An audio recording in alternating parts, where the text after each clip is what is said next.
Welcome to the Get Published podcast, sponsored by Brodie Consulting Group. To get more information about our coaching, publishing, executive ghostwriting, and podcast production services, go to getpublishedpodcast.com. Hello, I am Paul Brodie, and thank you for joining us for another episode of the Get Published podcast, where we help authors get published with a proven system that works. Today, we're being joined by Diana David, author of Future Proof, Reinventing Work in the Age of Acceleration. Diana, welcome to the show. Thank you so much, Paul. Are you ready to get started? Absolutely. All right. Question number 1. What is the one piece of advice that you would give to a first-time author who is currently writing their book?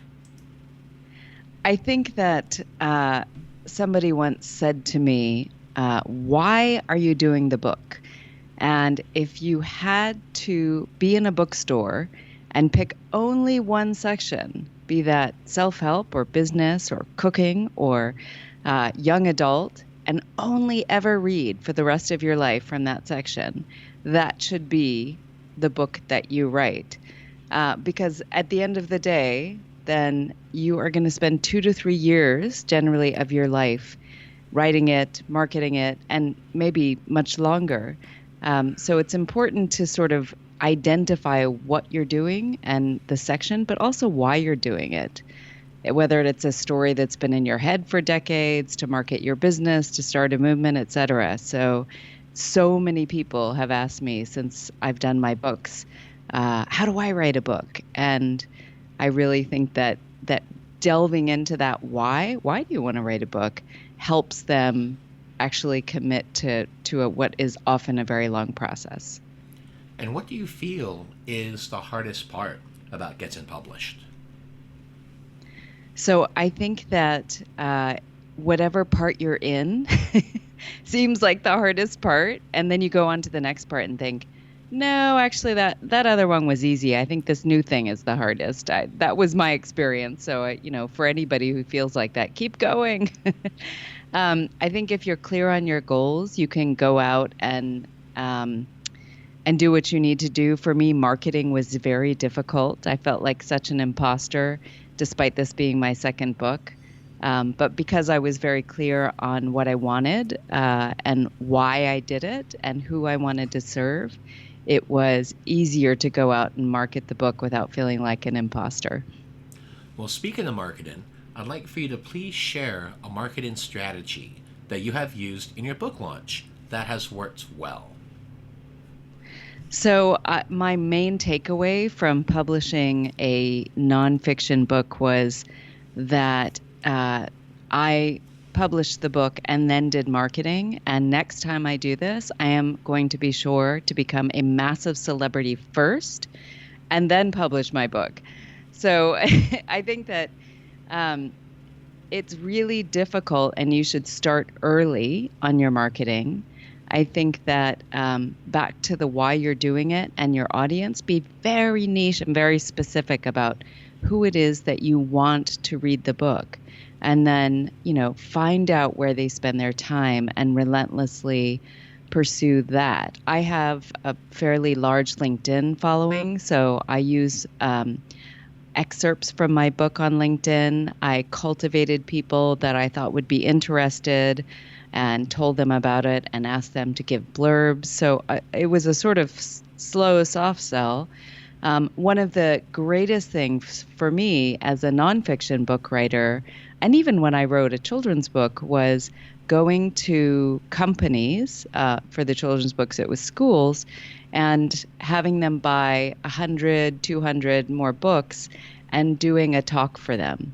Because then you reach people, you get your book right in the hand of somebody, and you have just been given the opportunity to tell them a story, sometimes from the book, that really relates specifically to them and to the to where they are.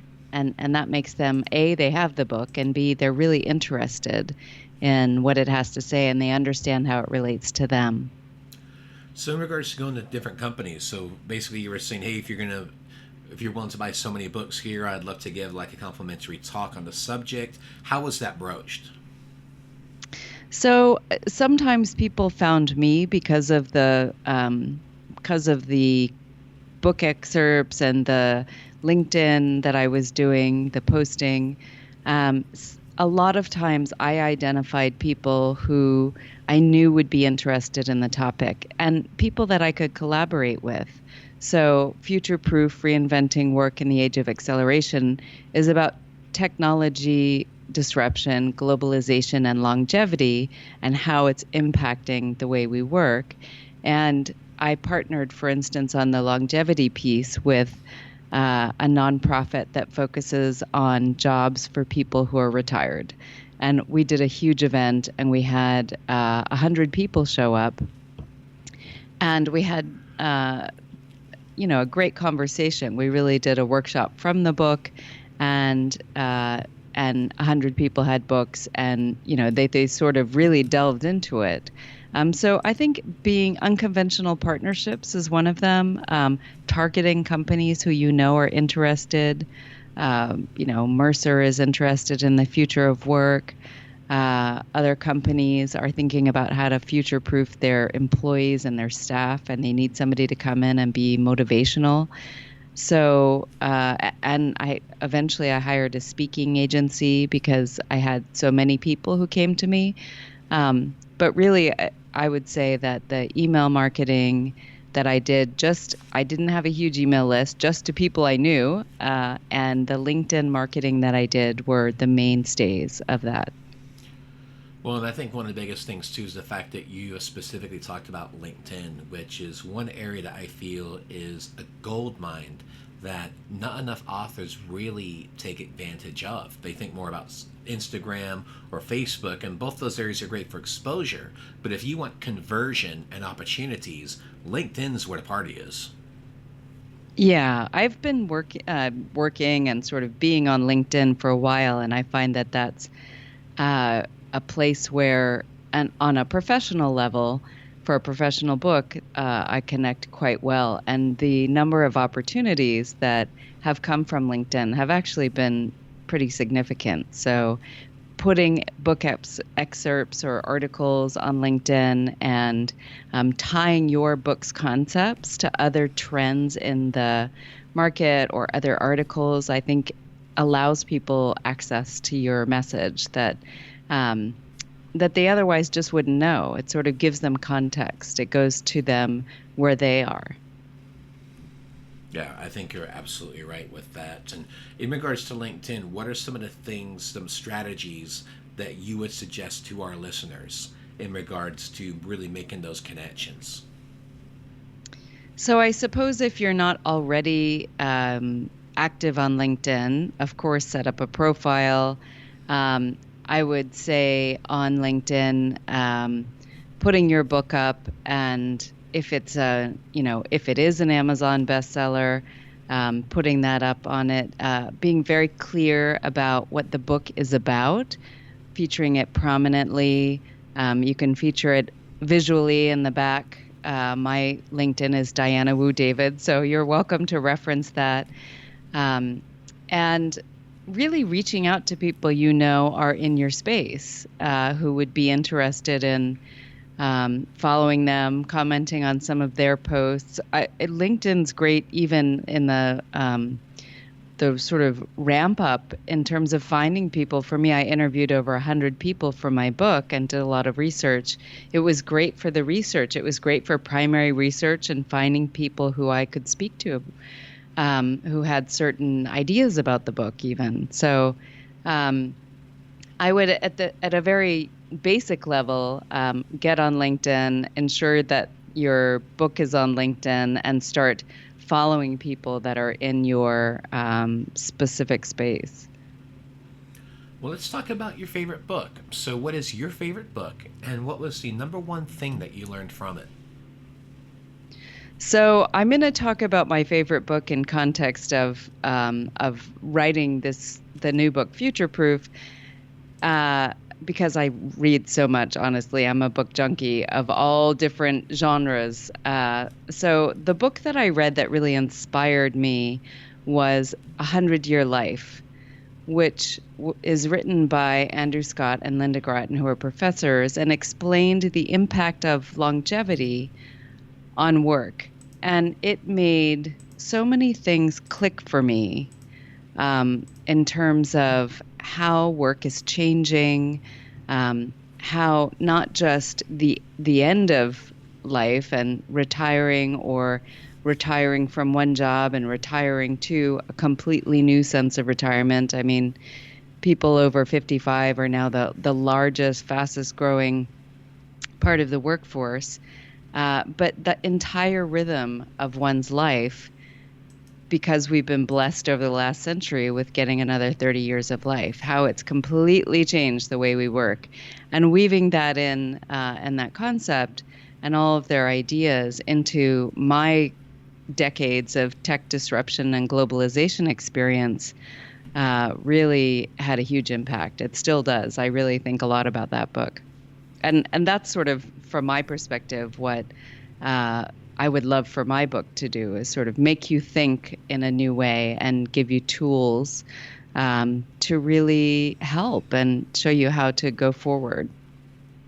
And for our final question, what is your favorite quote and why? So this is from Emma Sherrod Matthew in that I interviewed for the book. She's chairman of Quintessentially, which is a global concierge. And at one point she said, "Yeah, don't settle for the life you've been sold. Work hard for the life you want." And it encapsulated really what we were trying to say, but in one sentence. And people keep telling me that that's one of the things that really, you say, you do a talk and that's the one that gets everybody writing it down or putting it on their phone. Because I think we're all trained to master success based on others' idea of it. That's what we're taught in school. And so redefining success on our own terms, and then crucially understanding that you'll need to work even harder to make that a reality, is basically, for me, a buoy in rough seas. It's sort of, oh yeah, I'm going to have to do this because I chose to live my best life. And for many of your listeners, it's going to be writing a book. And my first book really indeed was that, saying, you know what, I'm not going to just think about it, I'm going to do it. So I have all admiration for the people that are your listeners who are really thinking about writing a book and publishing a book and sharing it with others. I think it's a fantastic opportunity. I think it's and it's really something special in one's life and an impact in the life of others. Diane, I want to thank you for being a guest on this show. What is the best way for people to find you online? Well, I have a website, Diana Wu David. It's DianaWuDavid.com. And you can find the first 2 chapters of Future Proof for download on that website to give you an idea. And then, of course, since we've discussed it so much, LinkedIn, Diana Wu David. You can find me on LinkedIn. You can follow me and reverse engineer anything I've done there to help market your own book. Diana, thank you once again for being on the show, and I wish you all the best in your author journey ahead. Thanks so much, Paul. Great to speak to you. Thanks again for joining us today. To learn more about how you can be featured in our brand new Get Published business book, go to getpublishedpodcast.com.